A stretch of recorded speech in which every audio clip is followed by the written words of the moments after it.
আমি রাসেল আছি সাথে। আর শুরু হয়ে গেল ভূত এফএম। আপনাদের সবাইকে স্বাগত জানাচ্ছি ভূত এফএমে আজকে, এবং যারা যেখানে আছেন আশা করছি যে আজকে যে স্টোরিগুলো আছে আমাদের কাছে সেগুলো শুনে আনন্দ পাবেন, ভালো লাগবে এবং এনজয় করবেন অনেক বেশি। চলে যাই ডক্টর আলিফের কাছে আবারও। আসসালামু আলাইকুম লিসনার্স, আমি ডক্টর আলিফ। আশা করছি আপনারা সবাই ভালো আছেন, সুস্থ আছেন। ঘটনাটা ঘটে 1967 থেকে 70 সনের দিকে আমার দাদার সাথে। আমাদের দাদার বাড়ি ছিল পটুয়াখালী জেলায়, এবং সেই জেলাকে নিয়ে পায়রা বন্দরের এক প্রান্তে আমার দাদার বাড়ি, আরেক প্রান্তে ছিল আমার দাদার শ্বশুর বাড়ি, মানে আমার দাদির বাবার বাড়ি। তো আমার দাদি তার বাবার বাড়িতে অনেক জমি পান, সেগুলো আমার দাদা নিজে এই পার থেকে কামলা নিয়ে যে নৌকায় করে যে ওপাশে ওই পারে যে হাল চাষ করতেন। তখন সময়টা ছিল ভাদ্র মাস। একদিন আমার দাদা নদীর ওই পারে যাবেন জমিতে ধানের বীজ রোপণ করতে, কিন্তু হঠাৎ কোনো মজুরি বা কামলা পেলেন না। তখন আমার দাদা কোনো লোক না পেয়ে আমার মেজো চাচাকে নিয়ে যাবেন ঠিক করেন। তখন আমার মেজো চাচা পড়তেন মাদ্রাসায়। একটা নৌকা ভর্তি ধানের বীজ তুললেন এবং সন্ধ্যার রাতে বললেন রাত ঠিক 2টার দিকে তারা রওনা হবেন, কারণ পায়রা নদীটা নাকি হাতের দ্বার বেয়েই পাড়ি দিতে হবে অনেক পথ। যথাযথভাবে তারা রাত 2টার দিকে নৌকা নিয়ে রওনা দেন, এবং যখন তারা ঠিক পায়রা নদীর মাঝামাঝি স্থানে গেলেন, তখন আমার দাদা লক্ষ্য করলেন যে নৌকা থেকে রাতের আধারে কারা যেন ধানের বীজ নদীতে ফেলছেন এবং এক বিকট আওয়াজ করছেন। আমার দাদা চাচা বোঝার আর বাকি থাকলো না। ঠিক তখন আমার চাচা তার পাঞ্জাবির কাপড়ের এক কোনার টুকরা হাতে নিলেন এবং কোরআনের কিছু আয়াত পরে ফু দিয়ে নৌকার সাথে গিট দিয়ে দিলেন। এর কিছুক্ষণ পর দুজন সাদা পাঞ্জাবি পরা হুজুর আসেন এবং করুণ কণ্ঠে বললেন, হুজুর, আমরা ভুল করেছি, বুঝতে পারিনি, আপনাদের ধোঁকা দেওয়ার চেষ্টা করেছিলাম, ভুল হয়ে গেছে, মাফ করে দেন। আমার চাচা বললেন, যে অপরাধ করেছেন এর বিচার আমি বোতলে ঢুকিয়ে করব। এরপরে ওই লোক দুটা বলে, আপনারা বা যা বলবেন তাই করব, যেই শাস্তি দিবেন মাথা পেতে নেব, দয়া করে বোতলে ঢোকাবেন না। এমন সময় আমার দাদা বললেন, একটা সুযোগ দিতে পারি, ধানের বীজগুলো ভোর হওয়ার আগেই জমিতে রোপণ করে দাও, তাহলে তোমাদের আমরা ছেড়ে দেব, নাহলে অযথায় কোনো ধরনের তর্ক করব না। তো ওনারা যথাযথভাবে রাজি হন এবং ওই জমির কাছ পৌঁছানোর আগেই সব জমি রোপণ হয়ে যায় বলে তারা আশ্বস্ত করেন। দাদা তখন লক্ষ্য করেন যে তাদের নৌকা থেকে এক এক করে বীজের সংখ্যা কমছে। ঠিক তাদের জমির কাছে পৌঁছানোর আগেই জমি রোপণ হয়ে গেছে। তাদের যাবার শেষ সময় তারা আমার দাদার কাছে ওই জিনগুলো একটা আবদার করেছিল যে এলাকার সব গরিবদেরকে একটা খাসি বিলিয়ে দিতে হবে। দাদা ঠিক সময় মতো তাদের কথা রাখেন। এরপর প্রায় সময় আমার দাদার সাথে দেখা করতে আসতেন। আমার দাদা 1972 সালে মারা যান। এরপর এই ঘটনাটা আমার এই চাচার কাছ থেকেই আমরা শুনেছি। চাচা এখনো বেঁচে আছেন। এই ছিল ঘটনা। অন্ধকার করে ফেলুন চারপাশ, কারণ এখন যে ঘটনাগুলো আমরা শেয়ার করতে যাচ্ছি একদম শুরু থেকে শেষ পর্যন্ত এই অন্ধকার জগৎটাতে কিছুক্ষণের জন্য আলোর প্রবেশ করবেন না। আলোর প্রবেশ হলেই মনোযোগ বিচ্ছিন্ন হয়ে যেতে পারে। সুতরাং লাইনের সাথে সাথেও আমাদের 4G মনোযোগ দরকার। ঘটনায় চলে যাচ্ছি, দেরি করছেন এক মুহূর্ত। যারা শুনছেন এবং শুনবেন তারা দয়া করে শেয়ার করে ফেলুন আমাদের চ্যানেলের লিঙ্কটি। তো সেইবার যে ঘটনাটা আমি এখন শেয়ার করব, সেই বারটা ছিল অনেকটা শীতকালের মতো, এবং এটা 90s ঘটনা। তো সেইবার রমজান মাস চলছে এবং মসজিদের ইতেকাফে রেফায়েত ভাই ইতেকাফে থাকা অবস্থায় তিনি তেমন কথা বলেন না, অ্যাকচুয়ালি কেউই কথা বলেন না। ইবাদত সারাক্ষণ তিনি করতেন। 10 দিন, শেষের 10 দিন, নাজাতের 10 দিন তিনি প্রায় সময় মসজিদে কাটাতেন। তো বাড়ি থেকে খাবার পাঠালে সে খাবার তিনি নিয়ে রাখতেন এবং এতটুকু।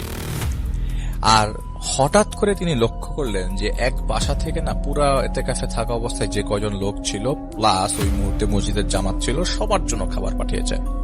তো সবাই খেয়ে দিয়ে সেদিন ঘুমিয়ে যায়। তো পরদিন ওই যেই বাড়ি থেকে খাবার আসে সেদিন সেই লোক পরের দিন মসজিদে এসে রেফায়েত ভাইয়ের মাধ্যমের কথা জানতে পারেন। তো তাকে নক করার অনেক চেষ্টা করে, কিন্তু রমজানের শেষ 10 দিন তিনি তেমন কথাবার্তা মানুষের সাথে বলবার না করার কারণে সেই লোক রেফাত ভাইয়ের সাথে কথা বলতে ব্যর্থ হয়। তো সেই রেফাত ভাই হুজুরকে জানিয়ে দেন যে উনি ঈদের পর সবার সাথে এই ব্যাপারে ওনার সাথে দেখা করবে এবং ওনার সাথে কথা বলবে। এক লোক আসে তার মেয়ের ব্যাপারে কথা বলতে। তো যেই লোকটা বলেছিলাম, যে লোকটা খাবার পাঠিয়েছে, সেই লোকটাই আসলে রেফাত ভাইয়ের সাথে দেখা করতে আসে। তো স্যার মেয়ের কথা বলে যায়, হুজুরকে বলে যায় যে আমি আমার মেয়ের ব্যাপারে হুজুরের সাথে কথা বলবো, আপনি একটু ব্যবস্থা করে দেন। তো পরে রেফাত ভাইকে হুজুরই মনে করিয়ে দেয় যে উনি তো আপনার কাছে আসছিল, আপনি কি একবার দেখা করবেন কিনা।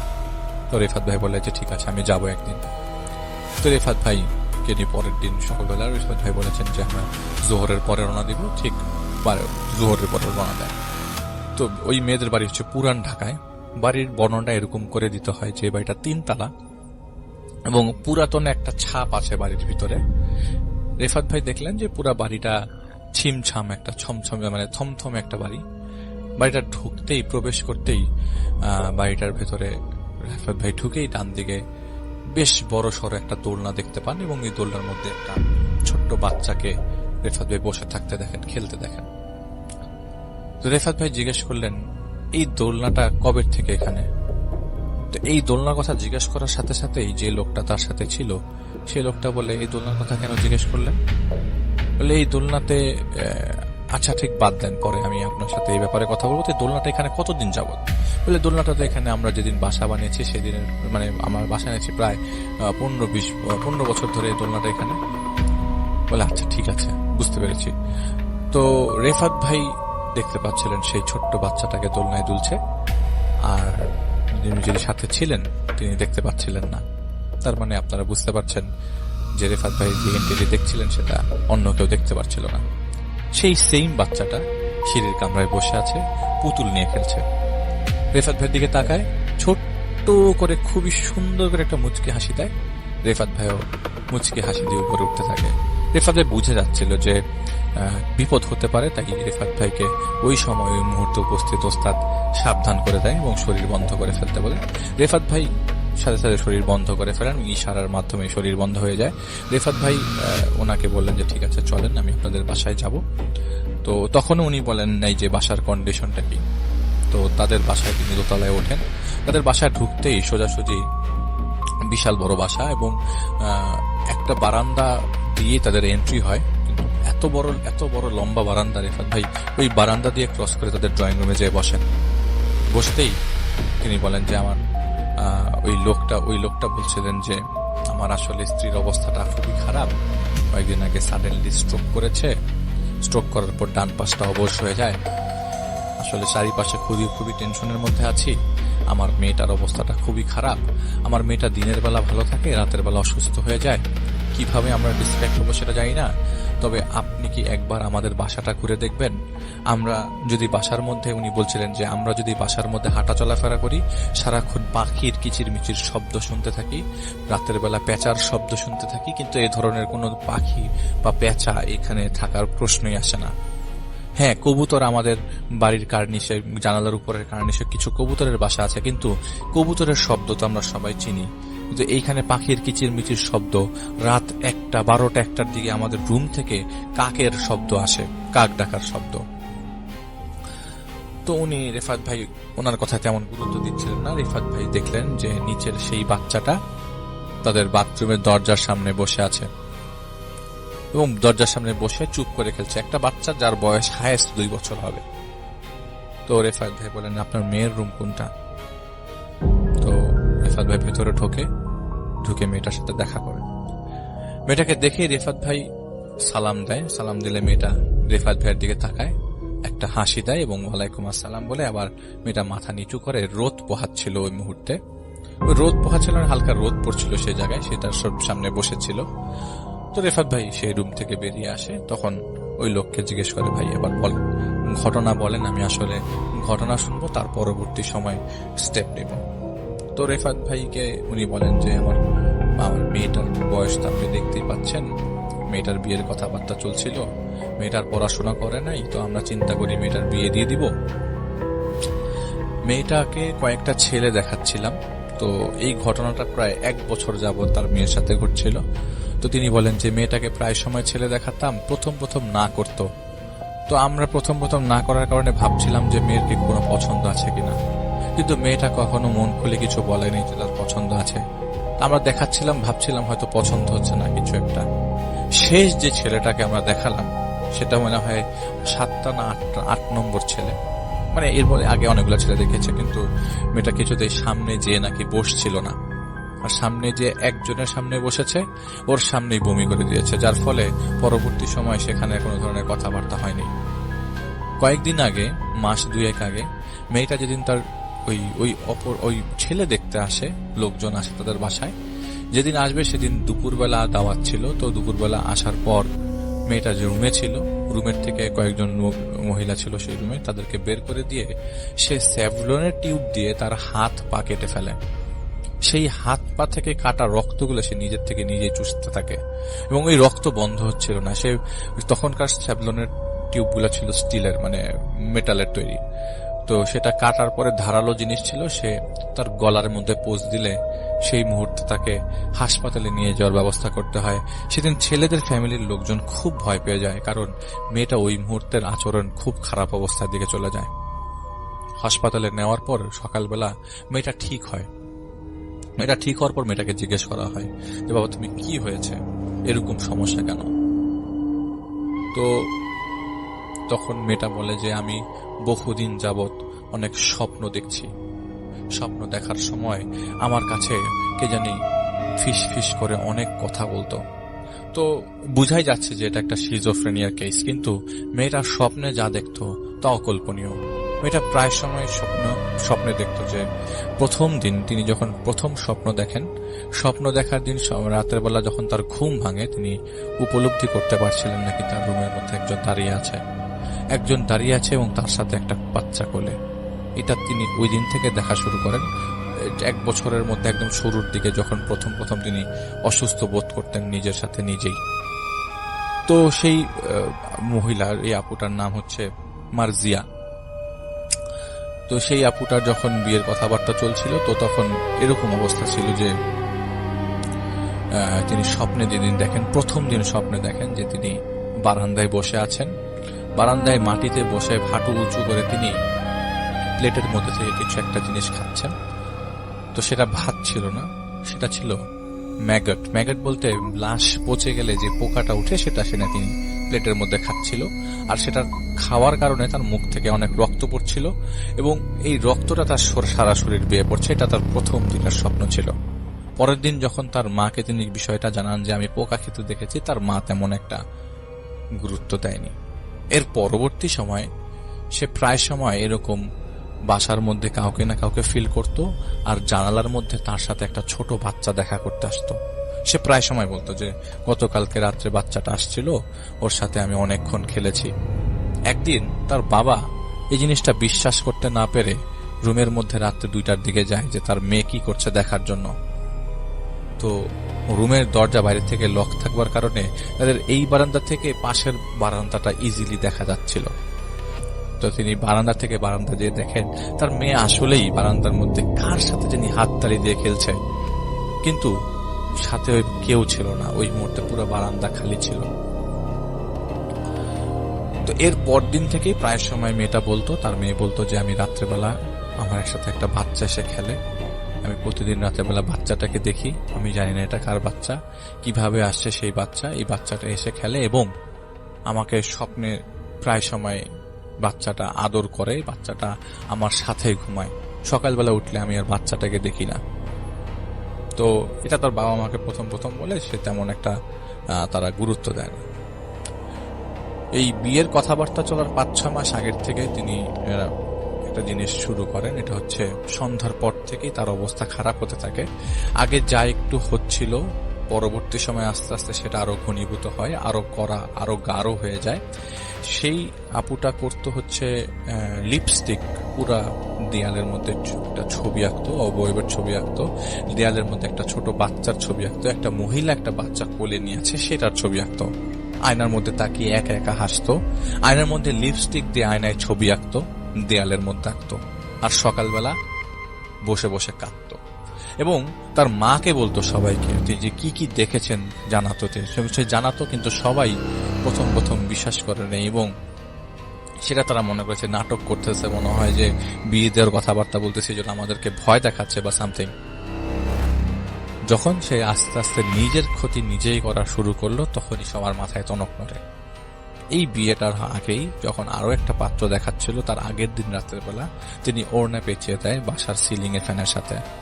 সেই সিলিং ফ্যান নিয়ে তিনি পড়ে যান এবং ঘাড়ে বেশ আঘাত পান, এবং বেশ আঘাত পাওয়ার পর প্রায় 1 মাসের মতো হাসপাতালে বাংলার বাসায় রেস্ট নিয়েছিলেন তিনি। এবং এই মেয়েটা প্রায় সময়, এই মার্জিয়া আপু প্রায় সময় স্বপ্নের মধ্যে এই জিনিসগুলো দেখতেন, এবং যেটার কারণে পরবর্তী দিনগুলোতে তার ডিপ্রেশনে ম্যাক্সিমাম টাইমে ভুগতেন এবং বলতেন যে আমার কানের মধ্যে কে জানি কথা বলছে, আমি এটা করব না। এবং নিজে যে জিনিসটা বলতেন সেই জিনিসটা করার লাগতো তার। সেদিন প্রচন্ড বৃষ্টি হচ্ছিল, তার বাবা রাতের বেলা ঘুম ভাঙে বৃষ্টির শব্দে। ঘুম ভাঙার পর বাথরুম থেকে ব্যাক করার পরে তার বাবা দেখলো যে তার মেয়ের দরজাটা খোলা। তো ড্রয়িং রুম পেরিয়ে সেই মেয়ের দরজাটাকে তিনি পেয়ে যান। তো দরজার সামনে আসতেই দেখেন যে তার মেয়ে তার রুমের মধ্যে নাই। বারান্দার মধ্যে মেয়েটা একটা দা দিয়ে মাটির উপরে কোপাচ্ছে, জোরে জোরে মাটির উপরে কোপাচ্ছে। এটা দেখার পর সে জোরে চিৎকার দেয়। চিৎকার দেওয়ার পর তার মেয়ের দিকে তাকায়। তিনি দেখেন তার মেয়েটা মুখের মধ্যে কোনো ধরনের চোখ, নাক, কান কিছুই নাই, সিম্পল একটা মুখ। তিনি এটা দেখার পর সাথে সাথে সেখানে পড়ে যান। পরদিন সবাই তাকে উদ্ধার করে এবং তাকে বলতে থাকে যে ঘটনাটা কি। তখন বলে যে আমার মেয়ের মধ্যে আমি এই জিনিসগুলো দেখছি, এটার কি ঘটনা আমি জানি না। তো পরবর্তী সময় তিনি এই জিনিসটা তার একজন হুজুরকে যে জানায়, তাদের এলাকার একজন হুজুরকে জানান। সেই হুজুর তাকে বলেন যে আপনার যে কন্ডিশন, আপনার মেয়ের যে কন্ডিশন, তাতে আপনাদের বাসায় আমলের খুব অভাব। আপনারা বাসার সবাই নামাজ কালাম পড়েন। এই পানিটা দিচ্ছি, বাড়িটা সন্ধ্যার সময় মাগরিবের আজান দেওয়ার পরপরই এই পানিটা ছিটাবেন এবং সাথে সাথে হাততালি দিবেন 3টা বাড়ির চার কোনায় যে। তুমি যে সেগুলা রেগুলারলি করছিলেন, প্রতিদিন করছিলেন, কিন্তু 2-3 দিন পরপরই দেখা যেত তার মেয়ে এরকম করে রাতের বেলা জোরে জোরে চিৎকার দিয়ে উঠতো। তারা ঘুমে যেত, দেখতো যে তার হাত কেটে ফেলেছে, নইলে তিনি অজ্ঞান অবস্থায় পড়ে আছেন। পরের দিন সকালবেলা জানা যেত যে তিনি রাতের বেলা কি দেখেছেন, এবং প্রায় সময় তিনি এই কথাগুলোই বলছিলেন যে রাতের বেলা তিনি এসব দেখতেন। তো রেফাত ভাই বলেন যে ঠিক আছে, যেহেতু সে নিজের কথা নিজেই, সে নিজের ক্ষতি নিজে করছিল, তো উনি বলছিলেন যে দেখেন শুধুমাত্র ক্ষতি না, উনি এই পর্যন্ত যে কয়টা ছেলে ছিল, লাস্ট ছেলেটা পরে আর বিয়ের কথাবার্তায় নক করে নাই। তারা খুব বেশ ভয় পেয়ে যায়। তাদের আবার লঞ্চের ব্যবসা, সেটার অবস্থা খুব খারাপ, এবং এই মেয়েটার জন্য আস্তে আস্তে তার খরচ বেড়ে যায়। এই কয়েক মাসের ভিতরে তিনি ভারতে যে ডাক্তার দেখিয়ে আনলেও আসানোর কোনো সফলতা আসছিল না। তবে মেয়ে রাত হলেই হাসত। প্রায় সময় তিনি তারা দেখতেন যে কার দিকে যেন আঙ্গুল দিয়ে ইশারা করত, হাসতো, ইশারা করে চলে যেতে বলতো। যদি জিজ্ঞেস করা হতো তুই কার দিকে তাকিয়ে আছিস, তখন সে চারিদিকে ইশারা করতো ছোট বাচ্চাদের মতো। কয়েকবার কোলে তিনি এরকম দেখেছেন যে কাকে জানি কোলে নিচ্ছেন, কিন্তু কেউ উঠছে না, কেউ ওই জায়গায় কোনো কিছুই নাই। আর তাদের বাড়িতে লাস্ট কয়েকদিন যাবত এরকম যে সারা রাত তারা সবাই সজাগ থাকতেন এবং দেখতেন যে ওই মেয়েটা কি করে। প্রায় সময় তার মা তার সাথে ঘুমাতেন এবং তার মা নাকি কয়েকবার উঠে দেখেছেন যে তিনি বাসার জানালায় অপেক্ষা করছিলেন, এবং অপেক্ষা করছিলেন কার দিকে জানি। জানালার ভিতর থেকে গ্রিলের মাঝখান দিয়ে হাত ঢুকে এরকম আঙ্গুল দিয়ে ডাকতেন, ইশারা করে আসো আসো আসো আসো। এই টেনশনে তার স্ত্রী স্ট্রোক করে, এবং এরকম কন্ডিশন তাদেরকে আসলে অনেক পোহাচ্ছিল। 2-3 বার তিনি হাতের রক কেটেছে, কয়েকবার ফাঁসি দেওয়ার চেষ্টা করেছে। তো ঘটনাটা কি সেটা জানা দরকার। সেটা জানবার জন্য মেয়েটাকে সরাসরি রেফাত ভাই ডাকে, যে এখন যেহেতু অবস্থা খারাপ আর আজব আজব স্বপ্ন দেখছে, প্লাস এই মেয়েটার বাবার ব্যবসায় চরম ক্ষতি, তো ওনাদের আবার ডক ইয়ার্ডের ব্যবসাও ছিল, সেটার অবস্থা গুরুতর। তো এই রেফাত ভাইয়ের আগে কয়েকজন কবিরাজকে দেখানো হয়েছিল, এবং এই কবিরাজগুলো কয়েকবার কিছু পানি পড়া দিয়েছিল এবং বলেছিল ধারালো জিনিসপত্র যেন বাসায় না রাখে এবং সেটা যেন সরিয়ে ফেলে, পারলে তাকে মেয়েটাকে একটা ঘরে বন্দি করা যায় কিনা, একটা ঘরের মধ্যে রাখা যায় কিনা। তো যাই হোক, রেফাত ভাই ঘটনা শুনে বলে এবং বলে যে ঠিক আছে, আমি কাল আসবো, কাল এসে আমি আপনার মেয়ের সাথে কথা বলবো। আমি আপনার মেয়ের সাথে কথা বলা অবস্থায় বুঝার চেষ্টা করবো যে ঘটনাটা কি, পরে আমি ওস্তাদের বিষয়টা জানাবো।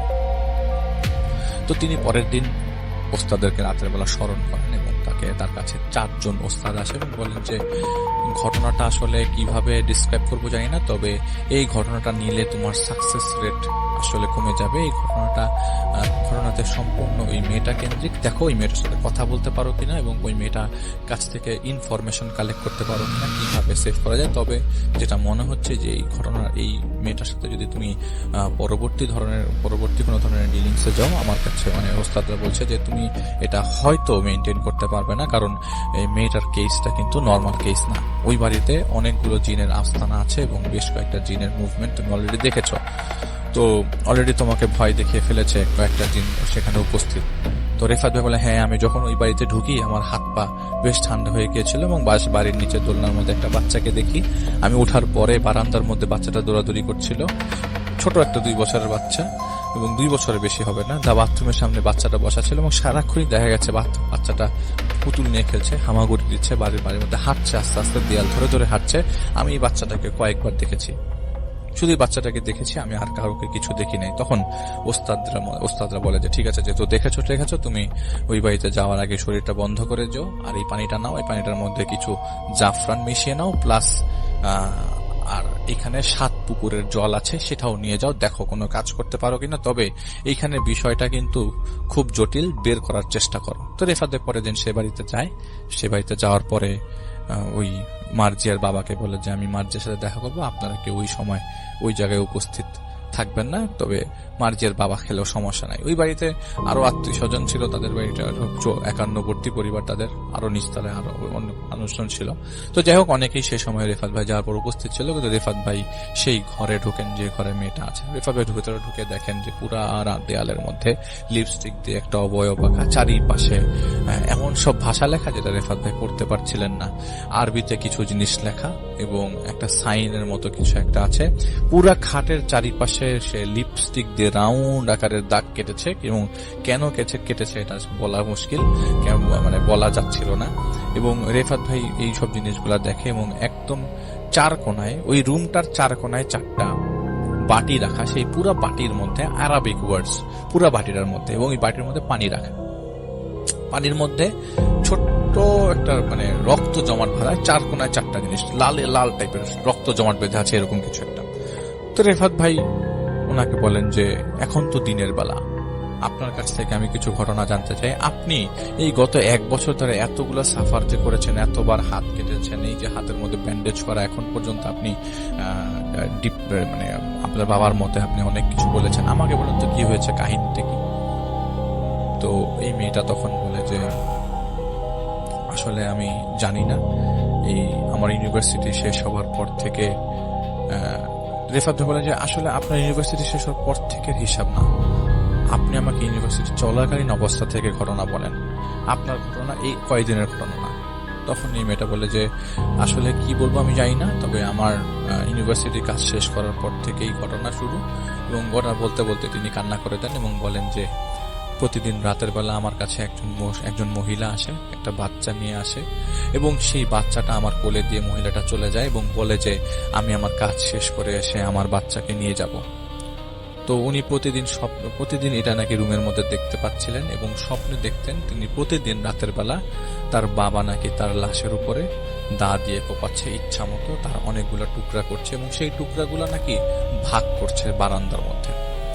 তো তিনি প্রতিদিন রাতের বেলা এই স্বপ্নগুলা দেখতেন এবং বারান্দার মধ্যে নাকি প্রায় সময় সেই বাচ্চাটার সাথে তিনি খেলতেন এবং তিনি বাচ্চাটাকে স্পষ্ট দেখতে পাচ্ছিলেন। যতবারই নাকি তিনি তার মাকে বলেছেন যে এই যে বাচ্চাটা আমার সামনে খেলাধুলা করছে, এই বাচ্চাটাকে আমি অনেক মিস করি, এই বাচ্চাটাকে আমি অনেক ভালোবাসি, ততই নাকি তার বাবা মা তা সেটার থেকে ফেরত যাচ্ছে, তার বাবা মা কোনো ধরনের সাপোর্ট করছিল না। আসলে কিছু কিছু ঘটনা অনেক সময় অনেকটা ক্লিয়ার করে দেয় যে আসলে আপনি ঘটনাতে কি বুঝতে যাচ্ছেন বা কিছু একটা। মেয়েটা প্রতিদিনই চেষ্টা করত নিজেকে নর্মাল রাখার, কিন্তু তিনি নর্মাল রাখতে পারতেন না এবং তার নাকি সন্ধ্যার পর থেকে মনেও থাকতো না তিনি আসলে আদৌ কি করছিলেন সারা রাত। পরের দিন সকালবেলা তার কাছে মনে হচ্ছে তার হুশ আসছে। এটা তিনি বলেন যে আসলে আমি জানি না আমি কি করেছি, আমার বাবা মা ভালো বলতে পারে, তবে আমি দেখি যে বারান্দার মধ্যে একটা বাচ্চা আমার সাথে দেখা করতে আসে এবং এই বাচ্চাটার সাথে আমি প্রায় সময় খেলাধুলা করি, বাচ্চাটা আমার খাটে শোয়, বাচ্চাটা আমার সাথে ঘুমায় এবং এই বাচ্চাটাকে আমি অনেক ভালোবাসি। তখন রেফাত ভাই বলেন যে আমি আপনার কথার মধ্যে আরো কিছু গ্যাপ দেখতে পাচ্ছি, এখন কি সেই গ্যাপটা কি আপনি আমাকে বলবেন, তাহলে আমি জিনিসটা আমার কাজ করতে আরো সুবিধা হয়। তখন মেয়েটা বলে আপনি একটু আয়নার দিকে তাকান। তো রেফাত ভাই সাথে সাথে তার রুমের সেই আলমিরাতে থাকে অ্যাটাচড আয়নার দিকে তাকায়।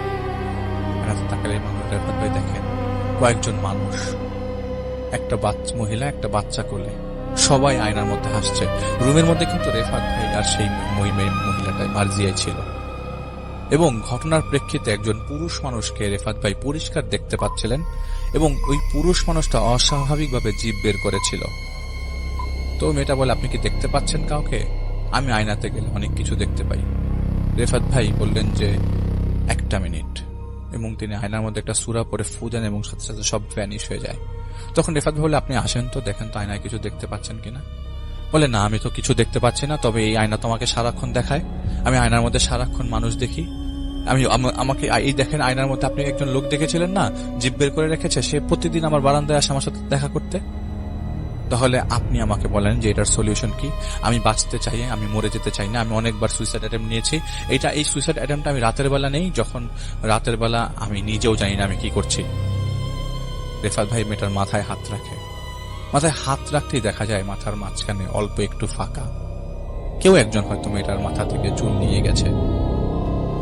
পরবর্তী সময় মেয়েটা আমাকে বলে, মানে মেয়েটা রেফাত ভাইকে বলে যে দেখেন, আমি আপনাকে একটা সত্য বলতে যাচ্ছি, আমি জানি না আপনি কিভাবে নেবেন। ইউনিভার্সিটি লাইফের কথা যেহেতু আপনি বলেছেন যে আমার লাইফে এই জিনিসটা আরো আগের থেকে, হ্যাঁ আমি ফেস করছি, অনেক আগে ফেস করছি, গত 1 বছর যাবত জিনিসটা আমার মাথার মধ্যে ছিল। আমি জানি না আপনি কিভাবে নেবেন, হতে পারে সেটা আমার একটা ভুল ধারণা, তবে আমি একটা মহাপাপ করেছি, সেই পাপের প্রায়শ্চিত্ত হয়তো বা আমাকে এখন করতে হচ্ছে। রেফাত ভাই বলেন কিসের পাপের প্রায়শ্চিত্ত? ওই মুহূর্তে এটা শুনতে শুনতেই রেফাত ভাই দেখেন দরজার ভেতর থেকে একটা ছোট্ট বাচ্চা আসে, ভেদ করে আসে। সেই ছোট্ট বাচ্চাটা মেয়েটার সালোয়ার কামিজ ধরে টানছিল। রেফাত ভাই খুব অবাক হয়ে যায় যে এই মেয়েটার সালোয়ার কামিজ ধরে টানছে এবং মেয়েটা বাচ্চাটাকে দেখতে পাচ্ছে এবং মেয়েটা বাচ্চাটাকে কোলে পর্যন্ত নিল। অথচ এটা আমি আপনি সাধারণ মানুষ দেখবেন যে মেয়েটা পাগলামি করছে, আমি আপনি হেসেই দিব হয়তোবা, কিন্তু যে আমি যে বলি যে জাহিদ ভাই, রেফাত ভাই, এরা কিন্তু সামনাসামনি এরকম ভাবে ঘটনা দেখেন না, এরা কিন্তু সম্পূর্ণ অন্য রকম ভাবে ঘটনা দেখেন। তো রেফাত ভাইকে বলেন যে আমি একটা ছেলের সাথে আমার সম্পর্ক ছিল, এই ছেলের সাথে সম্পর্ক থাকা অবস্থায় আমি বেশ ঘনিষ্ঠ হয়ে যাই ছেলেটার সাথে, এবং আমার গর্ভে একটা সন্তান আসে এবং প্রচন্ড চাপের কারণে আমি এই সন্তানটা ফেলে দিতে হয় আমার, এবং এই সন্তানটা ফেলে দেওয়ার জন্য আমার মা বাবা অনেক প্রেশার ক্রিয়েট করে, এবং আমি সেই যে ছেলেটাকে পছন্দ করতাম সেই ছেলেটা, তো আমি সেই ছেলেটাকে অনেকবার বলেছি বিয়ে করার জন্য, সেই ছেলেটা আমাকে কোনো বিয়েতে রাজি হচ্ছিল না, বিয়ে করতে চাচ্ছিল না, এবং আমাকে আমার সব ধরনের চিঠির উত্তর তিনি দিত না। আমি যদি চিঠি পাঠাতাম, মেয়েটা বলছে যে আমি চিঠি পাঠাতাম কোনো উত্তর পেতাম না, এবং যে চিঠি যার কাছে মানে যেভাবে পাঠাতাম সেটাই আমার ডেটার বক্সে চলে আসতো। ছেলেটার কাছে কোনো চিঠি পৌঁছাতো না এবং ছেলেটা তাকে ইগনোর করা শুরু করলো। আস্তে আস্তে একটা পর্যায়ে ছেলেটার সাথে তার সম্পর্ক নষ্ট হয়ে যায়। ওই মুহূর্তে এই কথা শোনার পর রেফাত ভাই বলেন যে ঠিক আছে, এই জিনিসটা আমি মাথায় রাখলাম, তবে আপনার কাছে আপনি যে গুনাহ করেছেন সেটার জন্য আপনাকে হয়তো এই ধরনের সমস্যার সম্মুখীন হতে পারে, এবং এই জিনিসটার কারণে হয়তো বা আপনি বাচ্চাটাকে সাথে সারাক্ষণ দেখছেন, তবে আমি দেখবো এখানে কি হয়েছে। আমার কাছে রেফাত হয়েছে, আমার কাছে ঘটনাটা অন্যরকম লাগছে, তারপর আমি ওস্তাদদের জানাবো। তিনি ওই মহিলা বলেন যে আপনি জানবেন কিনা জানি না, আমি প্রতিদিন রাতে স্বপ্নে দেখি আমার বাবা আমার লাশের উপর কোপাচ্ছে, আমার লাশ টুকরা টুকরা করে ফেলছে। আমি এইসব জিনিস থেকে বাঁচতে চাই, আমি মুক্তি চাই। রেফাত ভাই ওদিন রাতের বেলা সবাই ওস্তাদেরকে বিষয়টা জানান এবং বলেন যে এই মেয়েটার ঘটনাটা এরকম, এখন আপনারা কি করবেন, আপনারা ভালো বোঝেন, আপনারা ভালো জানেন। তো রেফাত ভাইয়ের ওস্তাদরা বলেন যে ঠিক আছে, আমি জিনিসটা জেনে জানাবো। রেফাত ভাই চলে যান সেই বাড়িতে, এবং সেই বাড়িতে যাওয়ার পর রেফাত ভাই সেখানে পাঠানো একজন জিনের সাথে কথাবার্তা, রেফাত ভাইয়ের জিনরা কথাবার্তা বলেন। পরের দিন সকালবেলা রেফাত ভাইয়ের কাছে ওস্তাদরা এসে বলেন যে এইটা সেই জিন, যেই জিন রেফাত ভাই ওই মেয়েটার মার্জিয়ার যে পুরাতন প্রেমিক নতুন বিয়ে হওয়ার কারণে এই পুরাতন প্রেমিক বিয়ের দেখার কারণে পুরাতন প্রেমিক চেয়েছে যে ও আমি যেহেতু ওকে বিয়ে করতে পারি না কাউকে বিয়ে করতে দিব না, এরকম কিছু একটা কারণে সে একটা জায়গায় একটা তান্ত্রিকের মাধ্যমে একটা জিন পাঠায়, যে জিন প্রতিনিয়ত তাকে সেই ছোট বাচ্চা দিয়ে ভয় দেখাচ্ছিল। এবং এই ছেলেটা বারবার বলছিল যে ওদের যে এই ঝামেলার কথা ওর বাবাকে বলে দিবে, সবাইকে বলে দিবে, মানুষজনকে বলে দিবে। এই জিনিসগুলোর কারণে মেয়েটা একটা পর্যায়ে খুব মানসিকভাবে ডিপ্রেসড হয়ে যায়, এবং এই ডিপ্রেশনের একমাত্র কারণ ছিল স্বপ্নে এইসব জিনিসগুলো দেখানো, এবং এইসব জিনিসগুলো সেই শয়তানটাই দেখাচ্ছিল, শয়তান জিনটাই দেখাচ্ছিল। পরবর্তী সময়ে সেই শয়তান জিনের সাথে রেফাত ভাইয়ের ওস্তাদরা কথা বলেন, এবং কথা বলার পরে সেই শয়তান জিনের সাথে মিউচুয়াল আন্ডারস্ট্যান্ডিং এর মাধ্যমে তাদেরকে দূরে সরায় ফেলা হয়। তো যেহেতু মাঝখানে অনেক জিনিস আছে যেগুলো আমি অনেক সময় অনেক কারণে বলতে পারি না, তবে এখন ছোট করে কিছু কথা বলবো।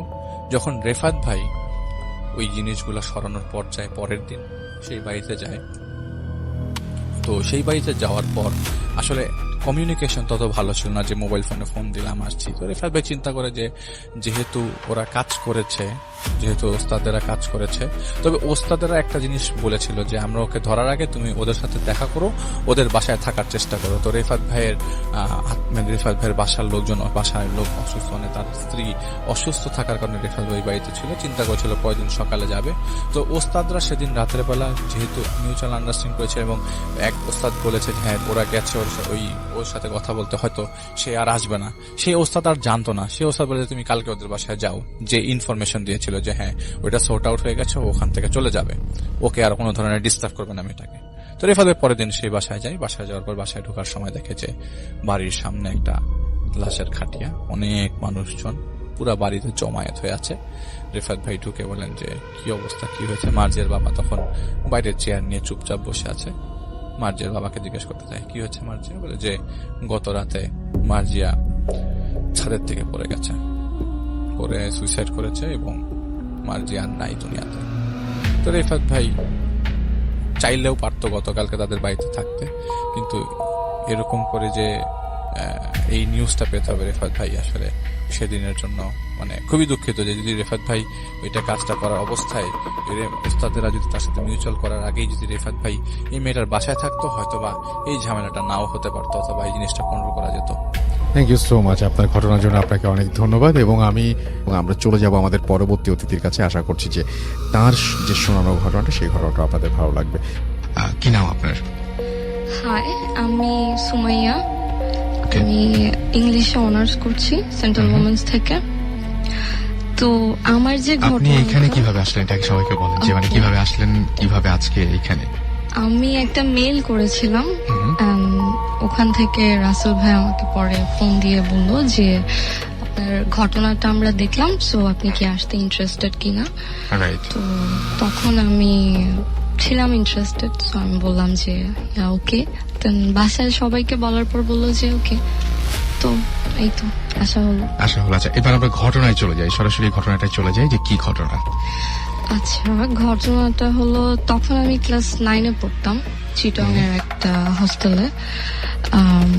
হোস্টেলটার নাম আমি বলতে যাচ্ছি না, একদম বলতে হবে না। হ্যাঁ, তো ওখানে অ্যাডমিশন নেওয়ার পর থেকেই যারা আমার ক্লাসমেট ছিল, ওর যারা হোস্টেলের যে মেয়েরা ছিল, মাসিরা ছিল, যারা ওইখানে আয়া ছিল, কাজ করতো, তো তারা অলওয়েজ বলতো যে কেয়ারফুল থাকবা, একা কখনো রাতে বের হবা না।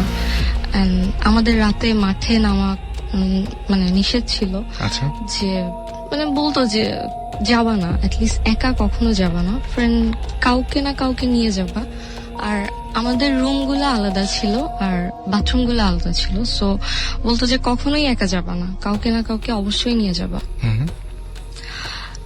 তো আমাদের হোস্টেলটার একটু ডেসক্রিপশন আমি দেই। সেটা হলো কি 5 তলা ছিল, 1 তলা থেকে 3 তলা পর্যন্ত যে স্কুল ছিল, স্কুলের মেয়েরা থাকতো। 4 তলায় ছিল শুধু কলেজের মেয়েরা। 5 তলাটা একদমই বন্ধ ছিল, 5 তলাটাতে কেউই থাকতো না, ইভেন কেউ মানে ওখানে যাওয়া হতো না, যাওয়া নিষেধ ছিল। তো নিষেধ থাকার কারণ হলো কি ওখানে একটা ঘটনা ছিল। আগে নর্মালি 5 তলা পর্যন্ত মেয়েরা ছিল, তো 5 তলার শেষে একটা রুম ছিল, ওই রুমে নাকি 4টা মেয়ে থাকতো। তো 4টা মেয়ে থাকার পরে কিন্তু আমাদের হোস্টেলে একটা রুলস ছিল যে 11টার মধ্যে লাইট অফ হয়ে যাবে। আচ্ছা, তো লাইট অফ হয়ে যাওয়ার পরে নর্মালি শুধু করিডোরের লাইট গুলা থাকতো আর বাথরুমের লাইট গুলা থাকতো, আর সব লাইট বন্ধ হয়ে যেত। তো এরকম লাইট অফ হয়ে যাওয়ার পরে ওই 4টা মেয়ের মধ্যে একটা মেয়ে একদিন রাতে মোম জ্বালায় ও পড়তেছিল। তো পড়তে পড়তে এক সময় সে ঘুমায় যায়। ঘুমায় যাওয়ার পরে মানে মোমটা আর অফ করে নাই, সো মোমটা আস্তে আস্তে গলতে গলতে মশারিতে নাকি আগুন লেগে যায়। আগুন আস্তে আস্তে ছড়ায় পড়ে, বাট ও তো বুঝে না। তো বাকি 3টা মেয়ে হুলস্থুল করে বের হলো, ওই মেয়েটা নাকি বের হতে পারে নাই, আচ্ছা, সে ওখানেই মারা যায়। আচ্ছা, তো এটা নিয়ে অনেক কিছু হয়েছে ফার্স্টে।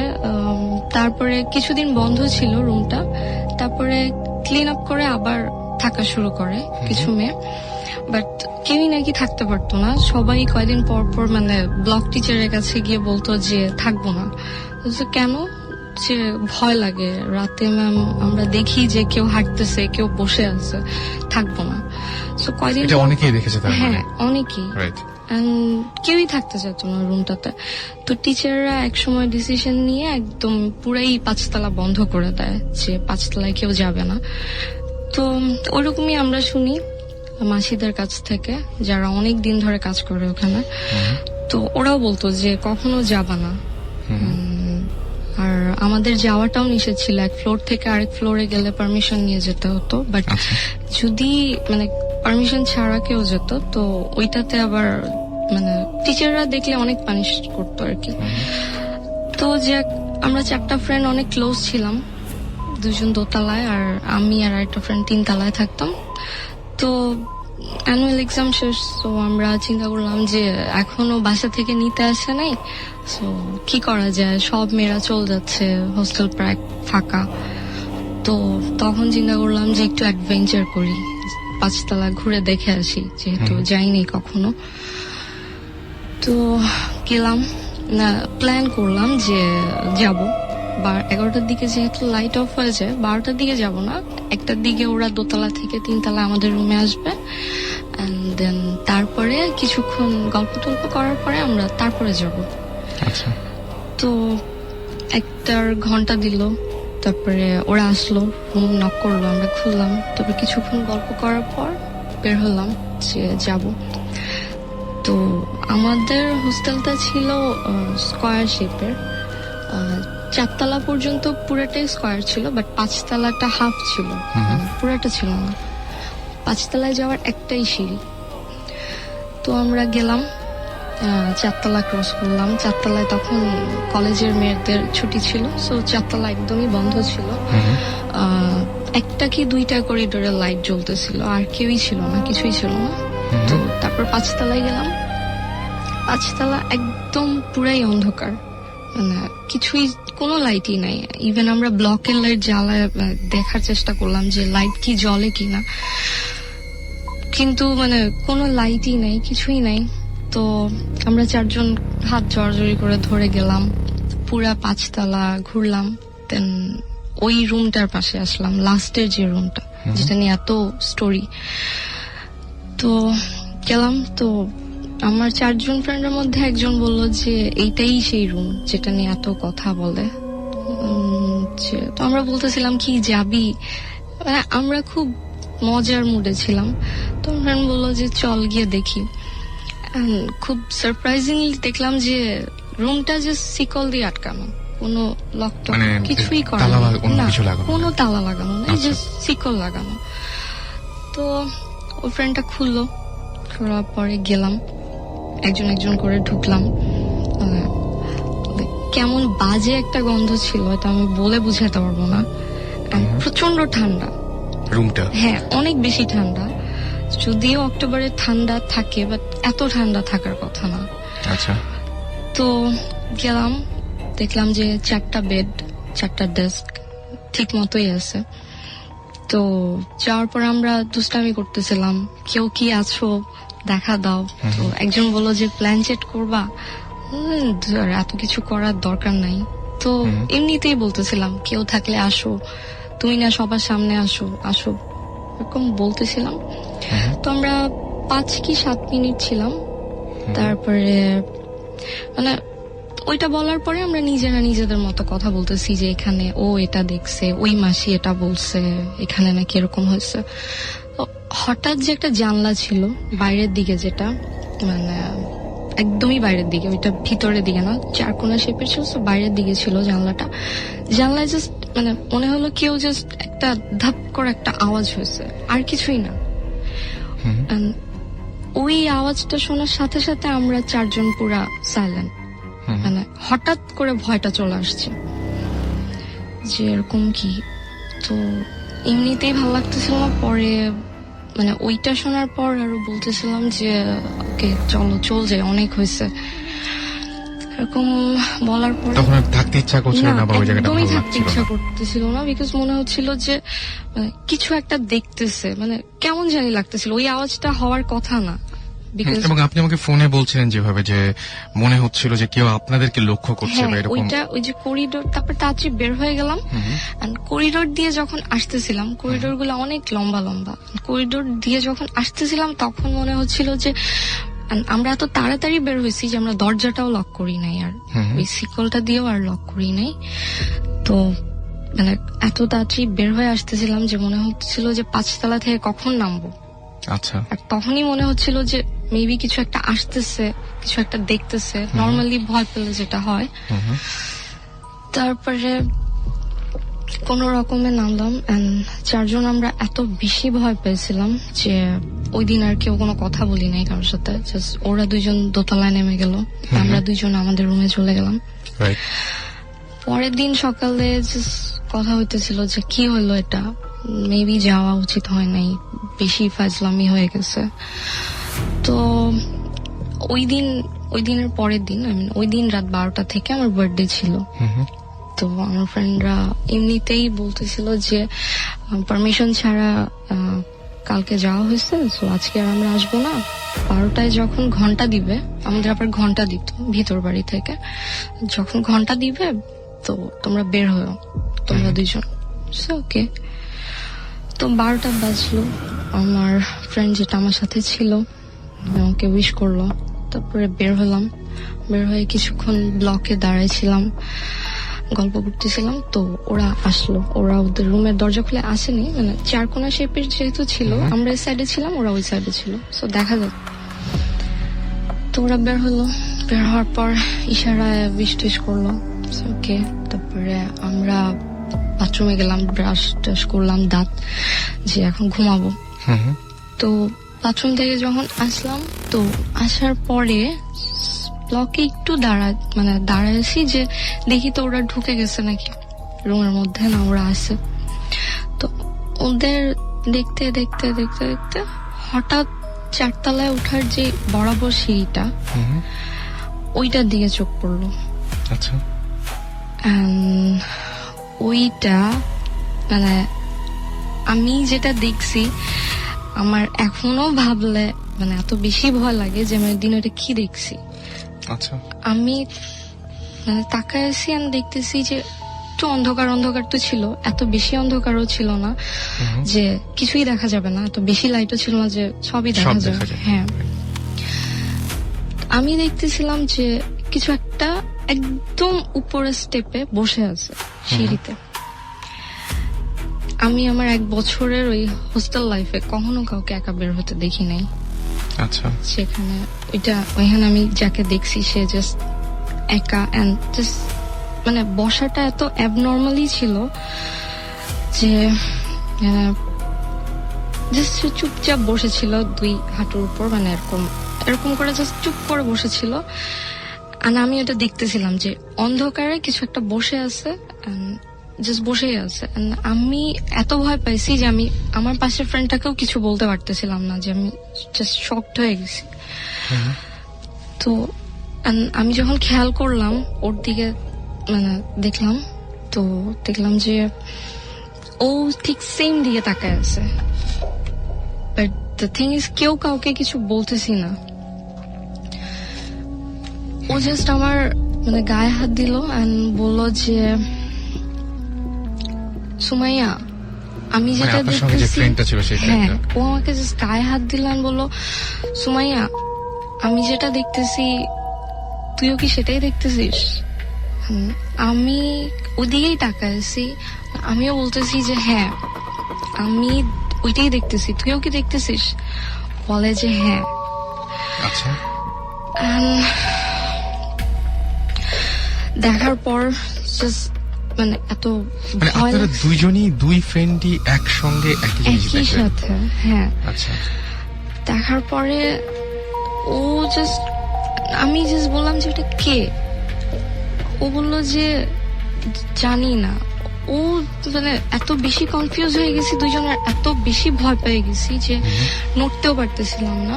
আচ্ছা, তো আমার ফ্রেন্ডটা জাস্ট শুধু আমার একটা হাত ধরলো, টেনে রুমে নিয়ে গেল, রুমে নিয়ে গিয়ে দরজা আটকা দিয়েছে।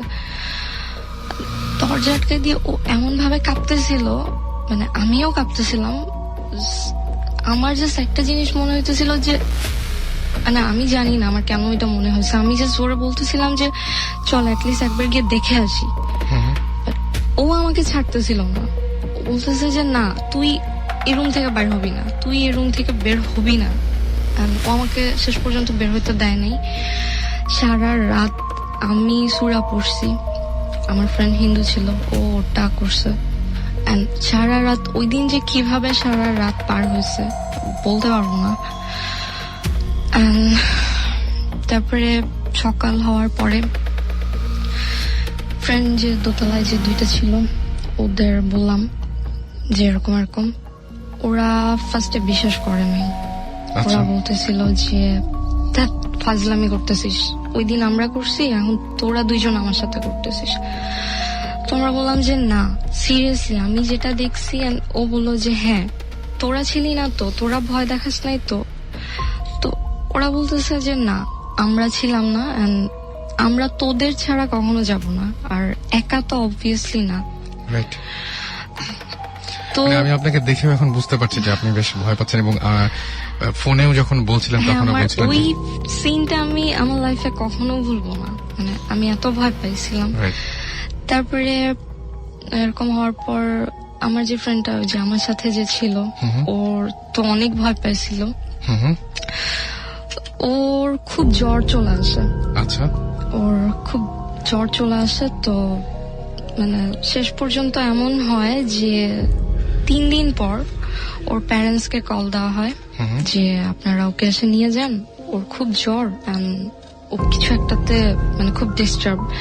বাট আমরা তো আর হোস্টেলের টিচারদের ওটা বলতে পারতেছিলাম না যে আমরা ওখানে আসলে গেছি। সো তারপরে ওকে নিয়ে যায়, তারপরে আমরাও আমাদের প্যারেন্টস কে ফোন দিই যে এমনিতেই তো ভ্যাকেশন চলে আসছে, সো আমরা কিছুদিন আগেই চলে যাই ছুটি টুটি নিয়ে। তারপরে বাসায় এসে যখন ফোন দিই ওই ফ্রেন্ডটাকে, তো আন্টি বলে যে ওর কি হয়েছে, ও এত ভয় কেন পাইছে, কি হয়েছে? তখন আপনারা এটা বললেন? তখন আমরা বলি রাইট। আন্টি আমার যেটা মনে হয় যে ওই মানে ঘটনাটা খুবই মানে অদ্ভুত টাইপের ছিল, এবং আপনি যেটা দেখছেন সেটা আপনি নিজেও বলতে পারছেন না আসলে, কিন্তু but দেখে আমি আপনার কথা কাউকে শুনে বোঝা দেখছি যাচ্ছে। যে কেউ ওখানে বসে আছে। কিন্তু এইটাই মানে যে সমস্ত ঘটনা শুনেছিলেন বা পরে যখন বন্ধু বান্ধবদের সাথে এইগুলো শেয়ার করলেন, তখন তারাও কি এরকম কোনোদিন কখনো কিছু দেখেছে? হ্যাঁ, এরকম অনেকবার হয়েছে। ওই জায়গাটায়? আমাদের হোস্টেলটা মেইনলি ছিল শ্মশানের উপরে। এইটাই আমি এটাই জানতে চাচ্ছিলাম যে আপনাদের হোস্টেলে যখন হয়েছিল তখন শ্মশানের উপরে ওইটা সেটা তৈরি করা অনেক হয়েছিল। পুরানো একটা হিন্দু ফ্যামিলি, স্টিল তারা ওখানে আছে, এন্ড ওই হোস্টেলটাও আছে। ওই নতুন বিল্ডিংটা যখন করে তো সেটা একটা শ্মশান ছিল, সেটার উপরে করে। রাইট। অনেক মানে কি বলবো যে আমি যখন শুনেছিলাম তখনই আমি অনেক ইন্টারেস্টেড ছিলাম। তো আপনি কষ্ট করে স্টুডিওতে এসেছেন, এবং উইথ আপনার সাথে আপনার মা আছেন, যে এত রাতে কষ্ট এবং আমি একটু তার সাথে একটু হ্যালো করতে চাই।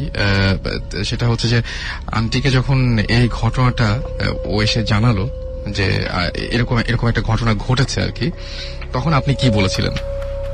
না আমি আর কি বলবো, বললাম যে ওর বাবা বললো যে তুমি একা একা কখনো বের হবে না, আর প্রশ্ন ওঠে না, এত দেখার কোনো আগ্রহ আর তুমি করবা না, কোনো কিছু জানারও না, জাস্ট পড়াশোনা করতে গেছো, পড়াশোনাটাই করো, বেশি দেখা টেকে আবার ভয়টাই পাইবে, অন্য কিছু হয়ে যাবে, এই জন্য আর তুমি আর বের হবে না।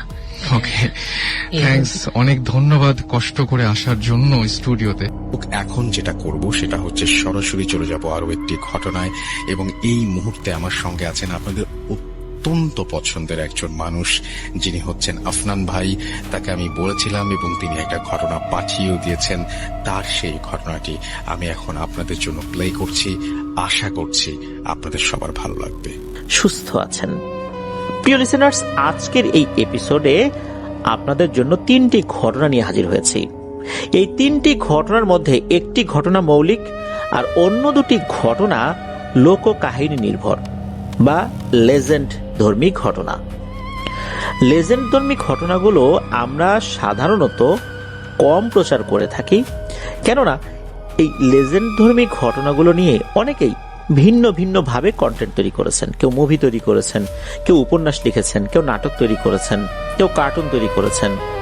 এভাবে বিভিন্ন ভাবেই মানুষের সামনে সেগুলো উপস্থাপিত হয়েছে। লেজেন্ড ধর্মী ঘটনা প্রচারের ক্ষেত্রে আমরা সাধারণত জোর দেই এই ঘটনার উৎপত্তি স্থল কোথায় আর সেখানকার মানুষ এটা নিয়ে কি বিশ্বাস করেন, কারণ এক একটা জায়গায় এক এক ধরনের বিশ্বাস প্রচলিত রয়েছে। যেমনটা আমাদের বাংলাদেশের বিভিন্ন অঞ্চলগুলোতে কিছু কিছু ভৌতিক ঘটনা নিয়ে মানুষের মধ্যে ভিন্ন ভিন্ন বিশ্বাস প্রচলিত রয়েছে, ঠিক তেমনি সারা পৃথিবীতে অনেক ভৌতিক ঘটনাই বিভিন্ন জায়গায় ঘটে চলেছে। কিছু আছে হাজার হাজার বছর ধরে একই রকম ভাবে ঘটে চলছে, সেটা নিয়েই সাধারণত লেজেন্ড তৈরি হয়।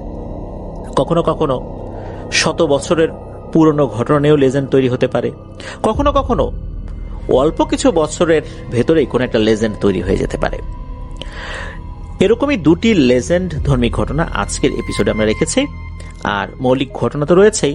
আর এই 3টি ঘটনাই আমাদেরকে যিনি পাঠিয়েছেন তার নাম হৃদয়। উনি একজন রেমিটেন্স যোদ্ধা ভাই, বর্তমানে কাতারে রয়েছেন। ওনার বাড়ি নরসিংদী জেলার পলাশ উপজেলার গজারিয়া ইউনিয়নের নোয়াকান্দা গ্রামে। ওনার পাঠানো ঘটনা এর আগেও আমরা প্রচার করেছি। প্রিয় লিসেনার্স, আজকের এই এপিসোডের ঘটনার গভীরে চলে যাব, তবে যাবার আগে কয়েকটি কথা যেগুলো সবসময় বলি। এই ভিডিও লাইক বাটনে প্রেস করতে ভুলবেন না, আর ভিডিও লিঙ্কটা বেশি বেশি করে শেয়ার করে দেবার অনুরোধ করছি, যাতে অনেকেই আমাদের আজকের এই এপিসোডের ঘটনাগুলো শুনে ভৌতিক আনন্দ পেতে পারেন। ঘটনা কেমন লাগছে তা জানিয়ে এই ভিডিওর কমেন্ট সেকশনে কমেন্ট করতে পারেন। এছাড়া আমাদের ফেসবুক পেজ আর গ্রুপ তো রয়েছে আপনাদের হরর ওয়ার্ল্ড নামে, সেখানে গিয়েও আপনারা আপনাদের মতামত জানাতে পারেন। আপনারাও ঘটনা পাঠাতে পারেন লিখে বা রেকর্ড করে। ঘটনা পাঠাতে হবে ইমেল অ্যাড্রেসের মাধ্যমে, আর আমাদের ইমেল অ্যাড্রেসটা হচ্ছে afnanthehorrorworldbd@gmail.com। স্পেলিংটা বলে দিচ্ছি, AFNANTHEHORRORWORLDBD afnanthehorrorworldbd@gmail.com। স্পেলিংটাও আমরা আমাদের ভিডিও ডেসক্রিপশন দিয়ে রেখেছি। চলুন ঘটনায় চলে যাই। কাতারে হৃদয় ভাই তো অবস্থান করছেন, আর কাতারে কিন্তু শুধু কাতার না, মধ্যপ্রাচ্যের ম্যাক্সিমাম দেশগুলোতেই অনেক দেশের লোকদেরই সমাগম হয়ে থাকে। আর সমাগম যখন হয় তখন একে অন্যের সাথে নিজেদের মতামত শেয়ার করেন, নিজেদের সংস্কৃতি নিয়েও কথা বলেন। তবে সবাই যে বলেন বিষয়টা এরকম না, আন্তরিকতা থাকলে বলেন। আর একটা বিষয় কিন্তু বলে রাখা ভালো, সেটা হচ্ছে মধ্যপ্রাচ্যের ম্যাক্সিমাম দেশগুলোতে, সৌদি আরব বলি, কাতার বলি, কুয়েত বলি বা আরো যে দেশগুলো রয়েছে, এই দেশগুলোতে কিন্তু কালো জাদু নিষিদ্ধ। তাই কালো জাদু নিয়ে কেউ যদি কোনো কথাবার্তা বলে, এটা যদি আইন শৃঙ্খলা রক্ষাকারী বাহিনীর কেউ শুনে থাকে, তাহলে কিন্তু তারা গ্রেফতার করে নিয়ে যেতে পারে। ব্যাপক জিজ্ঞাসাবাদ করা হয়, যদি সন্দেহ হয় তাহলে তো বিপদ। আর যদি মনে হয় যে না, তারা এমনি আলোচনা করছিল, তাহলে কিন্তু ছেড়ে দেয়। এই জন্য হুট করে এই বিষয় নিয়ে যেখানে সেখানে কেউ আলোচনা করতে চায় না, যারা এই বিষয়টা জানে। এমনটাই হৃদয় ভাই আমাদেরকে জানিয়েছেন। তো ওনাকে একজন ব্যক্তি যার বাড়ি নাইজেরিয়াতে, তিনি ঘটনা শেয়ার করেছিলেন। উনি একজন খ্রিস্টান ধর্মাবলম্বী, ওনার নাম হচ্ছে ভিক্টর। তো এই ভিক্টরের কাছ থেকে শোনা ঘটনাটি একটি মৌলিক ঘটনা, এটি এখন আপনাদের সাথে শেয়ার করব। তো এটা এই ভিক্টরের যেই এলাকা সেখানেই ঘটেছিল। এটা নাইজেরিয়ার দক্ষিণাঞ্চলে, আর জায়গাটার নাম হচ্ছে ওডুগ বলু। ওডুক বলু। তো ছিমছাম প্রাকৃতিক সৌন্দর্যে ঘেরা সুন্দর একটি জায়গা, কৃষিকাজ আর ছোটখাটো ব্যবসায়ের সাথেই যুক্ত রয়েছে সেখানকার ম্যাক্সিমাম লোক। আর ওখানকার লোকজন ম্যাক্সিমামই সবাই খ্রিস্টান ধর্মাবলম্বী হলেও তারা কালো জাদুর বিভিন্ন বিষয়গুলো বিশ্বাস করে। সেখানে অনেক ধরনের কুসংস্কারও প্রচলিত আছে। গ্রামের বাজার ছিল তাদের কেনাকাটা ব্যবসা বাণিজ্যের প্রধান কেন্দ্রবিন্দু। সবাই সপ্তাহ জুড়ে অপেক্ষা করত শনিবার সন্ধ্যার জন্য। শনিবার সন্ধ্যা নাকি ওই এলাকায় বেচা কেনার জন্য সেরা সময়। রবিবার কিন্তু খ্রিস্টান ধর্মাবলম্বীদের কাছে এক পবিত্র দিন। এই যে ভিক্টর, তার বন্ধুর নাম হচ্ছে নাওমি। সে ওই বাজারেই অর্থাৎ ওই ওডুকবলু বাজারেই একটি মুদির দোকান চালাতো। আর ঘটনাটি এই নাওমির সাথেই ঘটেছিল। ঘটনাটি যখন ঘটেছিল তখন সময়কাল এখন থেকে 7-8 বছর আগে, অর্থাৎ 2017-18 সাল এরকম আর কি, এরকম কাছাকাছি সময়। নির্দিষ্ট করে সালটা বলতে পারিনি, তবে এরকম সময় হবে আর কি। তো এই যে নাওমি, এই নাওমির দোকানটি মোটামুটি তার বাড়ি থেকে দূরেই ছিল, অর্থাৎ বাজার থেকে তার বাড়িটা বেশ দূরে। মোটরসাইকেলে করে দোকানে আসা যাওয়া করত। নাইজেরিয়াতে রবিবার সাপ্তাহিক বন্ধ থাকে, তাই শনিবার রাত্রে বেশি বিক্রি হয়। আর রবিবার তো ওখানকার যারা রয়েছেন খ্রিস্টান ধর্মাবলম্বী তার জন্য পবিত্র দিন। শুধু তাই না, রবিবার তো ম্যাক্সিমাম ইউরোপিয়ান কান্ট্রিগুলোতে ছুটির দিন থাকে, অর্থাৎ যেখানে খ্রিস্ট ধর্মের লোকজন বেশি সেখানে কিন্তু রবিবার সাপ্তাহিক ছুটি। ওই ওডুকবলু এলাকার লোকজন বিশ্বাস করে যে রবিবার দিন নাকি পবিত্র আত্মা ফেরত আসে আর তাদের আশীর্বাদ করে। রবিবার সকালে তারা চার্চ অর্থাৎ গির্জায় যায়। তারা তাদের ধর্মীয় যে সমস্ত অ্যাক্টিভিটিসগুলো সেগুলো তারা করে। শনিবার রাত্রে বেশি বিক্রি হয় যাতে রবিবারে সবাই ভালো ভালো খেতে পারে। ঘটনার দিন তো শনিবার, নাওমির দোকানে বেশ ভিড়ই ছিল। তো ভিক্টর বলে যে ওর দোকানে ওই সময় এত মানুষ এসেছিল কেনাকাটা করার জন্য, একজনের অর্ডার দিতে দিতে আরেকজন এসে চাচ্ছিল, দম ফেলারই আসলে ফুসরত পাচ্ছিল না। সবাই যে যার মতো পছন্দের জিনিসগুলো কিনে নিয়ে যাচ্ছিল। ঘন্টাখানেক এরকম চলে। অনেক সময় দেখা যাচ্ছে যে ঈদের আগে মুদিখানার দোকান বা ঠিক রোজার একদিন আগে মুদিখানার দোকানগুলোতে আমরা বাংলাদেশে এরকম ভিড় দেখতে পাই। এমনি সময় কম ভিড় থাকে, কিন্তু নির্দিষ্ট সময়গুলোতে বেশি ভিড় থাকে। ওরকমই অবস্থা তারও হয়েছিল। আর প্রতি শনিবার সন্ধ্যায় ঘন্টাখানেক এরকম অবস্থা থাকেই। এটা তো তাদের জন্য নতুন কিছু না। বাজারের কাজকর্ম শেষ করে মানুষজন যখন কমে গেল আর যখন কাস্টমার ছিল না, তখন এই নাওমি সে চিন্তা করলো তার বাড়ির জন্য তো বাজারঘাট করার দরকার।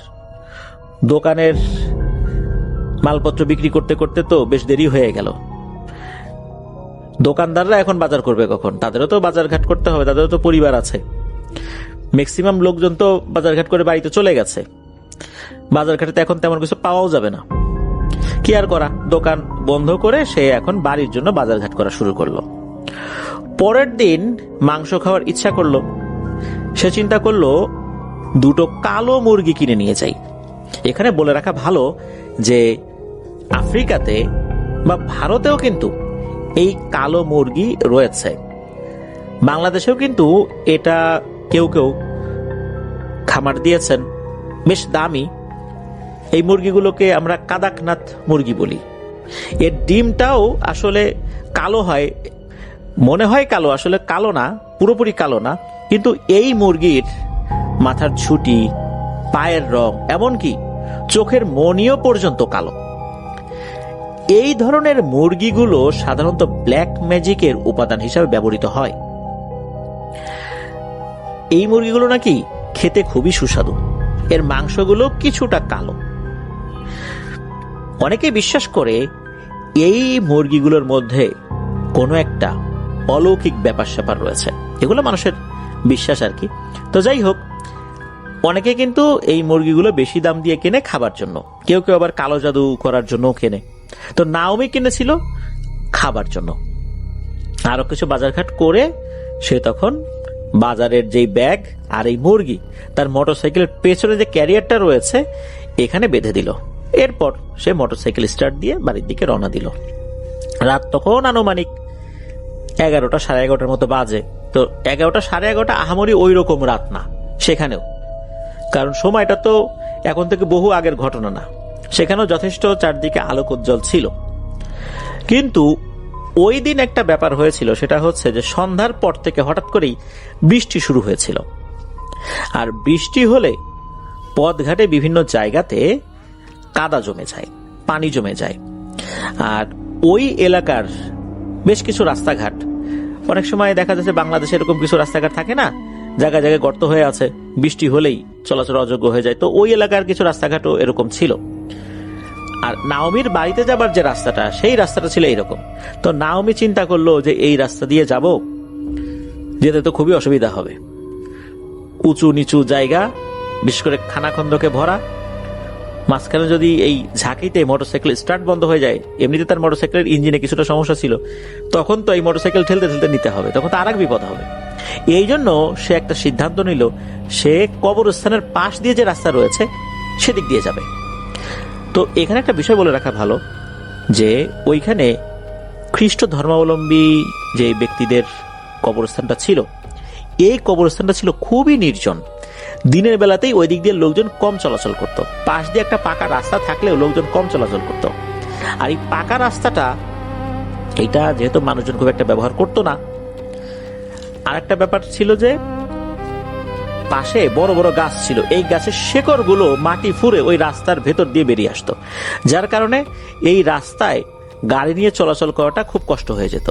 মানুষ পায়ে হেঁটে পাড়ি দিলে সেটা ভিন্ন কথা, কিন্তু গাড়ি নিয়ে চলাচল করতে খুব অসুবিধা হতো এই গাছের শেকড় রাস্তা ফুঁড়ে বের হয়ে আসার কারণে।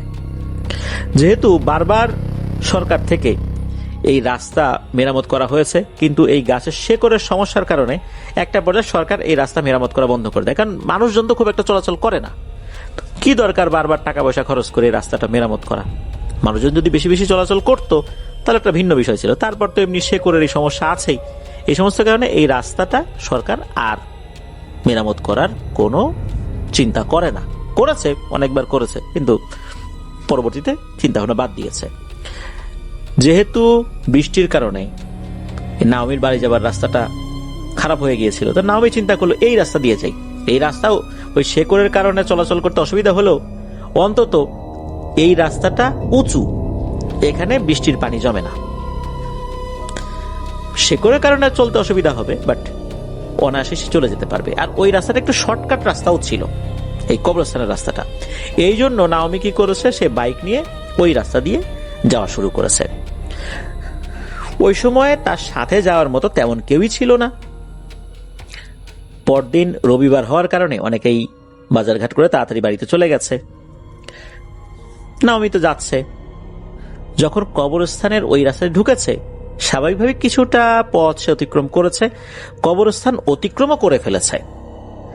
কবরস্থান অতিক্রম যখন করেছে, তো পাশে তো বড় বড় গাছ ছিল।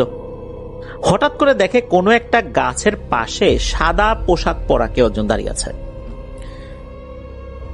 নাওমির মোটরসাইকেলের যে হেডলাইটটা, এই হেডলাইটটা তো ছিল সামনের দিকে, তো সামনের আলো ছাড়াও কিন্তু পাশে কিছুটা আলোক ছটা ছড়িয়ে যায়, সেই আলোতে কিন্তু বোঝা যায় রাস্তার পাশে কেউ দাঁড়িয়ে আছে কি নাই। ওই হালকা আলোতে কিন্তু নাওমি বুঝতে পেরেছিল। তো এটা দেখার পর নাওমি কি করেছে, ওই চলন্ত অবস্থাতেই হ্যান্ডেল, অর্থাৎ সে যেটা ধরে রেখেছে মোটরসাইকেলের সামনের অংশ, সে কিছুটা বাম দিকে বাঁকা করেছে, কারণ ওই যে শাড়ি পরা অবয়বটা সেটা হাতের বাম পাশে ছিল। যেই না বাম দিকে কিছুটা ঘুরিয়েছে, আলোটা যখনই ওই অবয়বটার গায়ের দিকে পড়েছে, তখন নাওমি দেখে যে কই, এখানে তো কেউ নাই। তখন আবার সাথে সাথে মোটরসাইকেলের যে ব্রেকটা সেটা মানে সামনের দিকে করেছে। যখনই সামনের দিকে করেছে, তখন দেখে রাস্তার পাশে একজন দাঁড়িয়ে আছে। সে আবার চলন্ত অবস্থাতেই মোটরসাইকেলের সামনের অংশটা, অর্থাৎ হ্যান্ডেলটা বাম পাশে ঘুরিয়েছে। যেই না ঘুরায়, দেখে ওখানে কেউ নাই, কিন্তু যখনই সোজা করে তখন দেখে ওইটা আছে। তো এরকম চলন্ত অবস্থাতেই 2-3 বার করেছে। তখন নাওমি বুঝতে পারে যে এদিকে এসে তো বড় বিপদে পড়ে গেছে। এমনিতেই এখানে অনেক ধরনের ভয়ের ঘটনা ঘটে, তারপরও সে এসেছে, এখন তো পড়ে গেছে এক বিপদে। তখন নাওমি কি করলো, বাইবেলের কিছু ভার্স সে বিড়বিড় করে পড়তে পড়তে সে ওই অবয়বটাকে পাশ কাটিয়েই বাইকটা নিয়ে সামনের দিকে চলে গেল। ওই অবয়বটার চেহারার দিকে খুব একটা খেয়াল করে নাই। যখনই পাশ কাটিয়ে কিছুটা পথ এগিয়েছে, হঠাৎ করে নাওমির কাছে মনে হলো কোনো একটা জিনিস তার কোমর পেঁচিয়ে পেঁচিয়ে গলার দিকে উঠে আসছে। শুধু তাই না, ওই সেম জিনিসটা তার হাত পেঁচিয়ে পেঁচিয়ে আস্তে আস্তে মোটরসাইকেলের যে ব্রেক, দুই হাতের দুই পাশে যেটা থাকে আর কি, অর্থাৎ এক হাতে তো ব্রেক থাকে আর এক হাতে ক্লাচ থাকে, তো এই যেই জায়গাগুলো এই পর্যন্ত চলে এসেছে। দেখে জিনিসটা মনে হচ্ছে চুলের মতো মোলায়েম, আর হচ্ছে এটা মনে হচ্ছে চুলের মতো কিছু একটা, আঁশ জাতীয় কিছু। এটা যখন দেখেছে তখন তো নাওমি বুঝতে পেরেছে সে একটা বিশাল বিপদে ফাইনালি পড়েই গেছে। ওই অবয়বটাকে পাশ কাটিয়ে চলে আসলেও ওই অবয়বটা তার পিছু নিয়েছে। হঠাৎ করেই নাওমির দুই কাঁধের উপরে খুবই ঠান্ডা হাতের স্পর্শ সে অনুভব করে। নাওমি এবার ঘাড় ঘুরিয়ে পেছন দিকে তাকায়। নাওমি দেখে ভয়ঙ্কর একটা অবয়ব, সাদা কাপড় পরা, তার চেহারা এখন দেখা যাচ্ছে, চোখের জায়গায় কিছুই নেই, কালো দুটো গর্ত, তার ভেতর থেকে ধোঁয়া বের হয়ে আসছে, আর দাঁতগুলো এবড়ো থেবড়ো সুচালো, তার ঠোঁটো কাটা আর মুখটা অনেকটাই ঝলসানো। এইটা দেখার সাথে সাথে নাওমি প্রচন্ড ভয় পায়। সে এমন ভয় পায় সে বাইকটা নিয়ন্ত্রণ হারিয়ে রাস্তার পাশে পড়ে যায়। তো যখন এরকম ঘটনা ঘটে তখন একটা মানুষের কি হতে পারে, তার অনুভূতিটা কেমন হতে পারে তা তো খুব সহজেই বোঝা যায়। নাওমি যেই জায়গাটাতে বাইক নিয়ে কাত হয়ে পড়ে গিয়েছিল ওইখানে আবার একটা গাছের গুড়ি ছিল। তো ওইখানে পড়ে যাওয়ার পর নাওমি শুধু এতটুকুই অনুভব করেছিল কেউ তার চুল ধরে টানছিল, এরপর তার আর কিছু মনে নাই। তবে একটা বিষয়, সেটা হচ্ছে যে ওই সময় নাকি ওই অবয়বটা বলছিল, পালিয়ে কোথায় যাবি, তোর মুরগি দুটো আমাকে দে। ওখানকার যে ল্যাঙ্গুয়েজ, সে ল্যাঙ্গুয়েজে বলছিল, বাংলা করলে এটাই দাঁড়ায়, পালিয়ে কোথায় যাবি, তোর মুরগি দুটো আমাকে দে। তো যাই হোক, এরপর তো আর তার সেন্স ছিল না। ওদিকে বাড়িতে ফিরতে দেরি হচ্ছে, পরিবারের সদস্যরা খোঁজাখুঁজি করছে, কয়েকজনকে জিজ্ঞেস করে, বলে যে সে তো বাইক নিয়ে বের হয়ে গেল। তো ওই রাস্তা দিয়ে পরিবারের সদস্য আর একটা বাইক নিয়ে কিন্তু আবার বাজার পর্যন্ত গিয়েছে, নাওমিকে পায়নি। এরপর চিন্তা করলো ও আবার এই পথ দিয়ে আসলো না তো, অর্থাৎ কবরস্থানের পথ দিয়ে আসলো না তো। তখন কয়েকজন মিলে বাইক নিয়ে যখন ওই কবরস্থানের পথ দিয়ে আসছিল, আস্তে আস্তে একটি জায়গায় নাওমির বাইক দেখতে পায়, নাওমিকে পাশে পড়ে থাকতে দেখে। তখন সেখান থেকে তাকে তুলে আনা হয়। এরপর সকালবেলা তার যখন জ্ঞান ফেরে, তার কাছ থেকে সবাই সব ঘটনা শুনতে পায় যে এই ঘটনা ঘটেছে। এরপর স্থানীয় একটি চার্চের পাদ্রির কাছে নিয়ে যাওয়া হয়, অর্থাৎ গির্জার পাদ্রির কাছে নিয়ে যাওয়া হয়। তখন ওই পাদ্রি বলে যে তুমি মূলত এই কালো মুরগি নিয়ে আসতেছিলা, এই জন্যই এই ঘটনাটা ঘটেছে। তারপর তো তুমি একটা সেন্সিটিভ জায়গা দিয়ে আসতেছিলা। কালো মুরগিগুলো নাকি অশরীরীদেরকে আকর্ষণ করে। আর ওই পাদ্রি উনি কিছু ওনার ধর্মের নিয়ম অনুযায়ী ঝাড়ফুঁক করেন। দেখা যায় যে এই নাওমির উপর কোনো অশরীরীর কোনো প্রভাব ওই সময় নাই। তখন ওই ফাদার বলেন যে তোমার উপর কোনো অশরীর প্রভাব দেখা যাচ্ছে না, পরীক্ষা নিরীক্ষা করলাম, মূলত ওই মুরগি দুটো নেয়ার জন্যই সে তোমার কাছে এসেছিল, মুরগি দুটো নিয়ে চলে গেছে, তোমাকে বড় ধরনের ক্ষতি করার উদ্দেশ্য তার ছিল না। তো এরপর নাওমির সাথে আর কোনো ভৌতিক ঘটনা না ঘটলেও এই ঘটনার আকস্মিকতা এবং ভয়াবহতা তাকে এমনভাবে গ্রাস করে ফেলেছিল, এটা থেকে স্বাভাবিক হতে তার কয়েক মাস সময় লেগেছিল। ওই রকম আহামরি কোনো অসুস্থ সে হয়নি, ফিজিক্যালি অসুস্থ হয়নি, তবে মানসিকভাবে সে বেশ বিপর্যস্ত ছিল, যেটা কাটিয়ে উঠতে কয়েকটা মাস সময় লাগে। এরপর সবকিছু স্বাভাবিক হয়ে যায়। নাওমি এখন ভালো আছে। তার সাথে পরবর্তীতে আর কোনো ভয়ের ঘটনা ঘটেছে কিনা এই বিষয়ে ভিক্টর খুব একটা বলতে পারে নাই, তবে ওরকম বড় ধরনের কোনো ভয়ের ঘটনা ঘটে নাই। বিশেষ করে এই যে ঘটনাটা ঘটলো এর স্রোতধারায় যে আরো ঘটনা ঘটবে এটার সিকুয়েল অনুযায়ী এরকমটা হয়নি আর কি। তো এটাই ছিল ঘটনা। প্রিয় লিসেনার্স, এই যে মাছ নিয়ে যাওয়ার পথে মেছোরা ধরে, তারপর পিঠা নিয়ে যাওয়ার পথে বিভিন্ন ধরনের অশরীরা এসে এগুলো চায়, এটা যে শুধু আমাদের দেশেই ঘটে তা কিন্তু না। আমরা জানতে পারলাম সে আফ্রিকার দেশ নাইজেরিয়াতেও এই ঘটনা ঘটে। Thank you so much. আপনার ঘটনার জন্য আপনাকে অনেক ধন্যবাদ। এবং আমরা চলে যাব আমাদের পরবর্তী অতিথির কাছে। আশা করছি যে তার যে শোনানো ঘটনাটা সেই ঘটনাটা আপনাদের ভালো লাগবে। আসসালামু আলাইকুম প্রিয় লিসেনার, তো চলুন ঘটনা শুরু করা যাক। তখন আমি নেদারল্যান্ডস থেকে মাত্র পর্তুগালে এসেছি। প্রথম ভিন দেশে এসেছি, হাতে টাকা পয়সাও একটু কম, তাই বাধ্য হয়ে শহরের অন্যতম প্রাচীন একটা বাড়িতে ভাড়ায় উঠি। বাড়িটা প্রায় 80 বছরের পুরনো। 1919 সালের প্রথম বিশ্বযুদ্ধের পরপরই তৈরি হয়। বিশাল এই অ্যাপার্টমেন্টের 3 তলায় আমি একদম একা থাকি। পুরনো বাড়ি হওয়ায় ভাড়াও একটু কম ছিল, তবে শীতের সময় কষ্টটা একটু বেশিই হতো। এভাবে দেখতে দেখতে পর্তুগালে আমার প্রথম রোজার মাস চলে এলো। যেহেতু আমি একাই থাকতাম, তাই একাই রোজা রাখা, একাই রান্না করা সব নিজেরই করতে হতো। আমি সাধারণত মুরগি, খাসি, গরু বা ভেড়ার মাংস রান্না করার আগে মশলা দিয়ে সুন্দর করে ম্যারিনেট করে রেখে দিতাম। কিন্তু গোলমালটা শুরু হলো এখানেই। যেদিনই আমি মাংস ম্যারিনেট করে রাখতাম, খেয়াল করতাম মাংসের পরিমাণ যেন রহস্যজনকভাবে কমে যাচ্ছে। প্রথম 1 সপ্তাহ আমি ব্যাপারটা সেভাবে টের পাইনি, কিন্তু দ্বিতীয় সপ্তাহে এসে আমার সন্দেহটা গাঢ় হলো। একজন প্যারানর্মাল ইনভেস্টিগেটর হিসেবে আমার সারা জীবনই এসব নিয়ে জানার বেশ ঝোঁক। আমার অভিজ্ঞতা বলছিল এই ফাঁকা বাড়িতে সামথিং ইজ গোয়িং অন, কিছু তো একটা ঘটছে যা আমার জানার বাহিরে। ভয় পাওয়ার বদলে আমার ভেতরে অদ্ভুত এক কৌতূহল জেগে বসলো। সিদ্ধান্ত নিলাম একদিন ইফতারের সময় একটা পরীক্ষা চালাবো। যেই ভাবা সেই কাজ। আমি নিজের জন্য একটা নয় 2টো প্লেট সাজালাম। প্রথম দিন ডাইনিং টেবিলেই 2টো প্লেট পাশাপাশি রাখলাম। ভেবেছিলাম কেউ একজন এসে হয়তো অদৃশ্য অবস্থায় আমার সামনেই খাওয়া শুরু করবে, কিন্তু সেদিন কিছুই হলো না।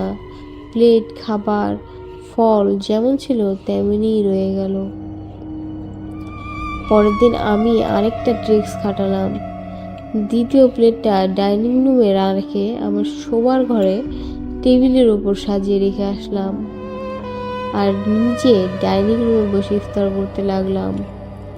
আমি তো উত্তেজনায় কাঁপছি। ইফতার শেষ।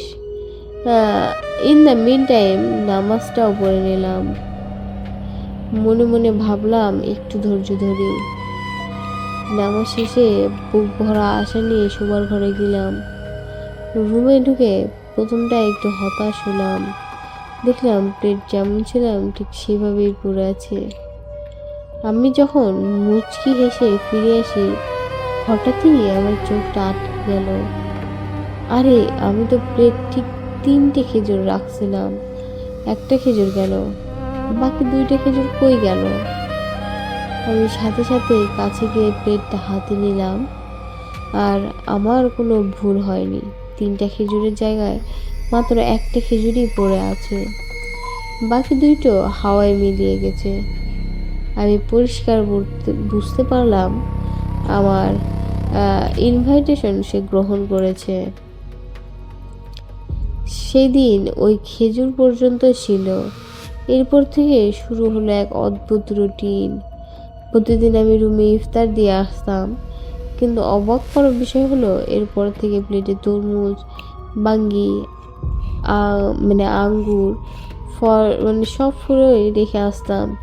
সেগুলো গায়েব হতে লাগলো, কিন্তু ম্যারিনেট করা মাংস যেত না। আমি অবাক হয়ে ভাবতাম, কিছুদিন আগে যে কাঁচা মাংস নিয়ে যাচ্ছিল সে এখন ফল খাচ্ছে কেন? এইভাবেই 2টা সপ্তাহ কেটে গেল। আমি আসলে ব্যাপারটা খুব এনজয় করছিলাম যে জিন আমার সাথে ইফতার করছে। রোজার একদম শেষ সপ্তাহ, ঈদ খুব কাছাকাছি চলে এসেছে। আমি প্লেটে শুধু ফল বা হালকা নাস্তা দিলাম বলে ভাজা পোড়া সেভাবে দিতাম না। একদিন ভাবলাম একটু তেহারি রান্না করি।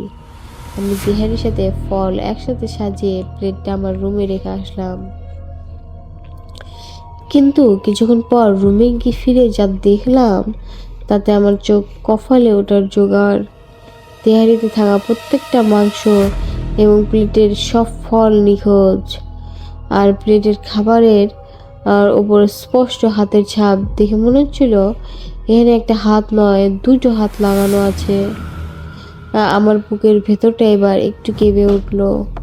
আমি বুঝতে পারলাম এখানে জিন নয়, একটা জিন নয়, অন্তত 2টো জিন তো আসছে। আমি একা থাকি, তাই ভিতরে একটু ভয় ভয় তো করছিলই, কিন্তু রোমান্সটাও কম ছিল না। অবশেষে এলো ঈদের দিন। আমি যেখানে থাকি সেটা খ্রিস্টান প্রধান দেশ, তাই ঈদের জামায়াত হয় না। ঈদের দিন 2-3 জন বিদেশি বন্ধুকে নিয়ে বাইরে একটু ঘুরতে গেলাম। ভেবেছিলাম বাসায় ফিরে একটু পোলাও, মাংস আর সেমাই রান্না করব, কিন্তু বাইরে থেকে বাসায় ফিরে দরজা খুলতেই আমি থমকে দাঁড়ালাম। আমি কি দেখছি? আমার ডাইনিং টেবিলের ওপর থরথরে খাবার রেডি হয়ে বসে আছে, পোলাও, মাংস, সব কিছু। খাবার থেকে তখনও গরম ধোঁয়া বেরোচ্ছে, যেন এইমাত্র একটু চুলা থেকে নামিয়ে সার্ভ করেছে। আমি তো পুরো স্তব্ধ, আমার মাথা নষ্ট হয়ে যাওয়ার জোগাড়। সেদিন রাতে আমি একটা স্বপ্ন দেখলাম এক নারী জিন আর তার ছোট্ট ছেলে সন্তান আমার বাসায় এসেছে। তারা আমার বাসায় ইফতার খেয়ে যাচ্ছে। যাওয়ার আগে নারী জিনটি আমাকে বলছে, এই যে পুরো 1 মাস তুমি আমাদেরকে ইফতার খাওয়ালে, তার উপহারস্বরূপ এই ছোট্ট আয়োজনটা ছিল। গতকাল আমি তোমার জন্য রান্না করে রেখে গেছি। জানি না তোমার সাথে আবার আদৌ কবে দেখা হবে, কারণ আমরা এক রোজায় এক জায়গায় বসবাস করি, এক জায়গায় থিতু হই। তোমার এই এলাকায় আমার আবার কবে আসা হবে আমি জানি না, তবে আমি তোমার জন্য আল্লাহর কাছে অনেক দোয়া করব। আজও আমি জানি না তারা কোথায় আছে, তবে রমজান মাস এলেই একা ইফতার করতে বসলে আমার ওই 80 বছরের পুরনো পর্তুগিজ বাড়িটার কথা মনে পড়ে যায়। কে জানে, হয়তো আপনার পাশের খালি চেয়ারটাতেও আজ কেউ একজন অদৃশ্য হয়ে বসে আছে। এই ঘটনাটা কিন্তু একদম বাস্তব একটি ঘটনা। সবার কেমন লাগলো কমেন্ট করে জানাবেন। ধন্যবাদ প্রিয় লিসেনার, আশা করি সবাই ভালো আছেন এবং ভালো দলে আছেন। আপনারা যারা যারা আজকের আমাদের এই বাছাই করা ঘটনাগুলো শুনলেন, আমি আশা করি এই ঘটনাগুলো আপনাদের ভালো লেগেছে। আমরা প্রতিনিয়ত ঠিক এইরকম করে একইভাবে এইরকম ঘটনা প্রতিনিয়ত তুলে ধরছি আপনাদের আনন্দ দেওয়ার জন্য। ভূতের ফিল্মকে অনেকেই ভালোবাসেন আমরা জানি,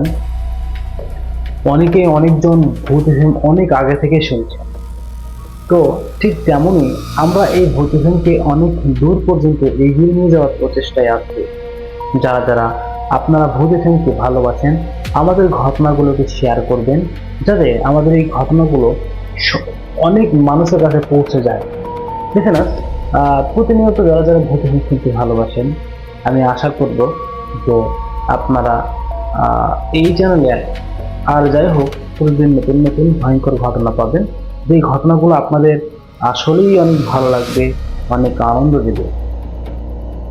আমি আপনাদের কাছে কিছু প্রশ্ন করতে চাই যে আপনারা কি ধরনের ঘটনা পছন্দ করেন, আমাকে যদি আপনারা জানান বা আপনারা যদি কমেন্টে লিখে দেন যে আমরা এই রিলেটেড ঘটনা শুনতে চাই। অনেক ঘটনাই কিন্তু আছে, যেমন ভূত এফএম অনেক কেন্দ্রিক হয়, যেমন মানুষের সাথে ঘটে যাওয়া বাস্তব ঘটনা, কোনো রহস্যময় ঘটনা, কোনো কালো জাদুর ঘটনা, কোনো ফ্ল্যাট বাসা বাড়ির ঘটনা বা কোনো শ্মশান ঘাটের ঘটনা, বিভিন্ন ঘটনা আছে।